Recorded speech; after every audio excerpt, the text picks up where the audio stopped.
વરસાદ બાદ અમદાવાદમાં રોગચાળાનું પ્રમાણ વધ્યું છે। શહેરમાં છેલ્લા 7 મહિનામાં સ્વાઇન ફ્લૂના 82 કેસ નોંધાયા છે, જેમાંથી 30 દર્દીના મોત નીપજ્યા છે। ઓગસ્ટ મહિનામાં જ 82 કેસ નોંધાયા છે, જેમાંથી 10 લોકોના મૃત્યુ થયા હતા। ત્યારે એએમસી નાગરિકોના હેલ્થ પાછળ દર વર્ષે કરોડો રૂપિયા બજેટ ફાળવે છે, પરંતુ તેનું યોગ્ય પરિણામ નથી મળતું। અમદાવાદના અર્બન હેલ્થ સેન્ટરો જર્જરિત થઈ ગયા છે। શહેરના બહેરામપુરા અને વટવા સ્લમ વિસ્તારમાં આવેલા અર્બન હેલ્થ સેન્ટરમાં સ્ટાફના અભાવે દર્દીઓને મુશ્કેલી પડી રહી છે।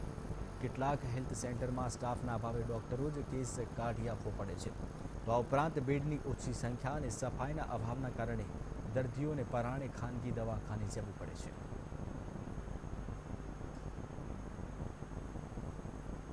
બહુ સારો છે, પણ થોડો સ્ટાફ ઓછો હોવાથી જે નાના બાળકોનું જે કામ છે, ડિલિવરીનું જે કામ છે, એમાં થોડી તકલીફ છે। જો એના અંદર થોડું કંઈક કામ થઈ જાય તો આ અર્બન હેલ્થ સેન્ટર જેટલા બધા વિસ્તારમાં છે એનાથી રોડ લેવલ છે અને સારામાં સારું છે અને પબ્લિકને બહુ જ સારી સુવિધા છે। અત્યારે અમદાવાદ સિવિલ કોર્પોરેશનની અંદર ટોટલી 70 અર્બન હેલ્થ સેન્ટરો આપણા કાર્યરત છે।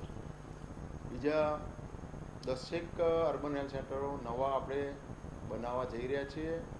એમાં બાંધકામ પણ ચાલુ છે, એ ટૂંક સમયની અંદર આપણે ચાલુ કરીશું। બીજા 12 જેવા CHC જે કોમ્યુનિટી ટાઈપના અર્બન છે કે એની અંદર 24 કલાક ડૉક્ટરોની પણ સગવડ કરવાના છીએ અને એ રાજ્ય સરકાર દ્વારા આ કામગીરી અમે CHCની પણ કરવા જઈ રહ્યા છીએ। તો આજ અંગે વધુ માહિતી આપશે સંવાદદાતા રાજેન્દ્ર। આવા અમદાવાદમાં કેટલા હેલ્થ સેન્ટરો છે જેમાં સ્ટાફનો અભાવ જોવા મળે છે?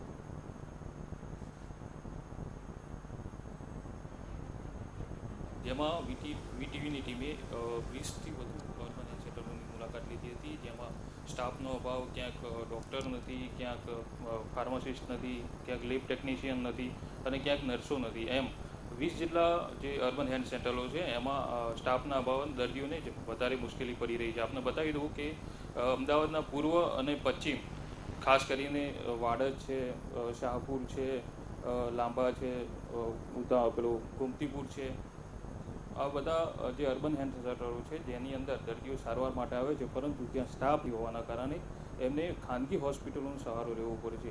અમદાવાદમાં વાત કરીએ તો જે સ્લમ એરિયા છે અને જે મધ્યમ વર્ગના લોકો છે તે સારવાર માટે અર્બન હેલ્થ સેન્ટરમાં જતા હોય છે, પરંતુ ત્યાં સ્ટાફ ના હોવાના કારણે ત્યાં એમની સારવાર થઈ શકતી નથી। છેવટે આ બધા દર્દીઓને સિવિલનો સહારો લેવો પડે છે। જી જય।